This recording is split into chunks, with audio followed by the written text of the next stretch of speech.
Alright guys, started day 6 here. Stayed overnight at Green Dragon Hostel, and they just dropped me off at Hot Pink Gap. And I'm slack packing. You can see I've got a small pack here with hopefully just the essentials. But it's going to be about a 15-mile day, I think it is. And the weather is crazy. It's been so unpredictable. You can see in the background, everything's frosted over and some snow. About 30 minutes prior to leaving to come here, we didn't think that I was going to be able to do this because they thought the roads were going to be closed. Fortunately, they were open and we were able to get here. But the wind is howling and it's freezing with the winds blowing over 40, close to 50 miles an hour. They said it feels like 9 degrees out here. So this is going to be crazy today, but hopefully I can do it. I've heard this section is fairly cruisy until you get to the last mile. You got to go up and over Blue Mountain, I believe it is, and then coming down is a straight shot down and very rocky and slick, especially with the conditions. So I'm trying to talk close to the phone so you can hear what I'm saying.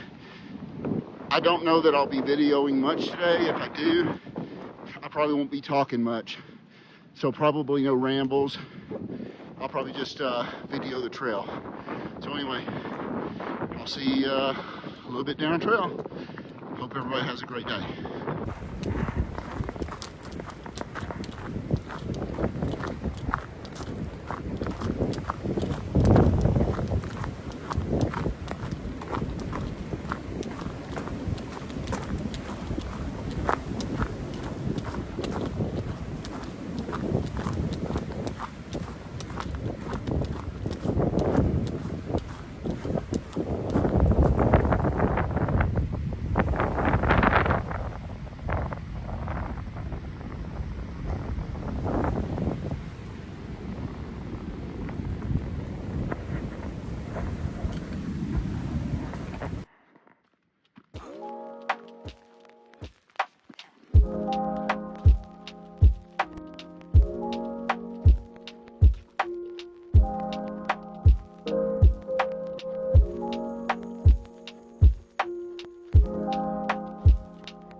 guys, checking in. I think I'm about 6 miles in for my day, and well, it look awful.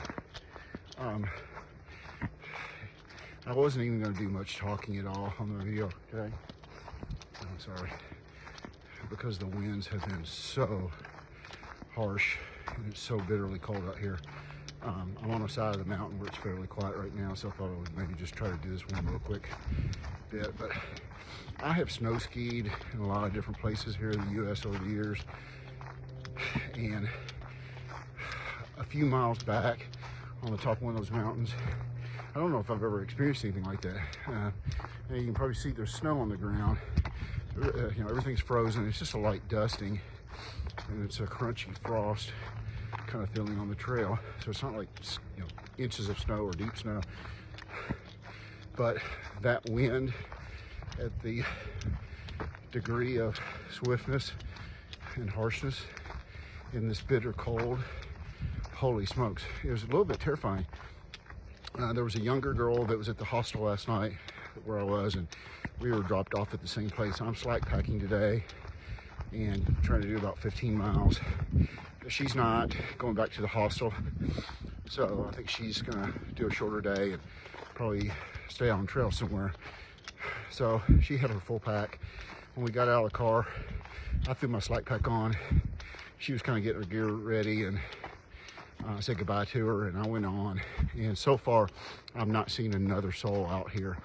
She's somewhere behind me, obviously, but I've not passed anybody else. No one has come the other way southbound, and so you feel like you're kind of out here all by yourself. And with how harsh it was back there a little ways, several miles ago, man, it was scary. If you fall and injure yourself, you would literally freeze to death. There's just no getting around it. So anyway, so far I'm okay. I'm making it. I'm pushing on. I'm heading north, and that was my quick check-in. Depending on where I get and how loud and noisy it is, I may check back in, but I doubt it. But anyway, onward and upward.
Okay guys, hey, closing out the day, day 6.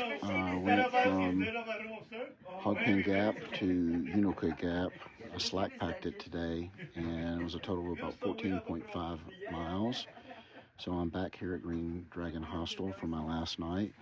I will start back tomorrow at Unicoi, and I've got to get to Dix Creek Gap. So this is a Thursday today, and I've got to go 17 miles, basically, somewhere around there to get to um, Dix Creek Gap.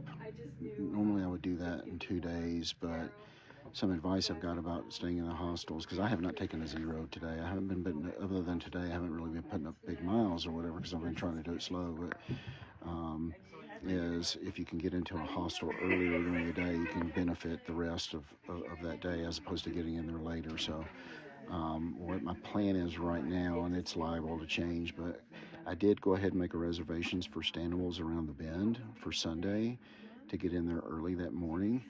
So there's a big climb coming out with tomorrow. So I'm probably going to go about, I haven't looked at the exact numbers, but probably about 7 miles. Get over that big climb, camp, then do about another 6 or 7 miles the second day, camp, and then do a very short 4 miles or less than 4 miles and get picked up by Stanimals on that Sunday morning and get into the hostel and kind of try to relax. So that's the plan right now. As far as today was concerned, I didn't video a whole lot. I certainly didn't talk to the camera much because it was so windy, and but it was kind of eerie out there. I went probably about 10 to 11 or 12 miles before I even saw another person. There was a young lady that was at the hostel that went to the trailhead with me. She was not slack packing like me. She was carrying all of her gear. So when we got out at the trailhead, she was getting her stuff together, and I said goodbye to her, and I left her behind. Got out in front of her, and I never saw another person for probably the next 12 miles. So given the conditions and everything, it was a little weird, to be honest with you. But at the same time, very peaceful and calm when you're out there in the woods by yourself, or feel like you're. As I got towards the end of my hike, I started running into people. I caught up with a bunch of people at that point in time. So, but anyway, it was a good day. I felt pretty good, felt strong. I'm tired, but not terribly tired. Again, I was slack packing. I was only carrying what I needed to carry, a small pack. It wasn't my full pack, and that makes a big difference, obviously. So, anyway, appreciate you all touching in, and I'll see you in the morning. Thanks. Have a great night.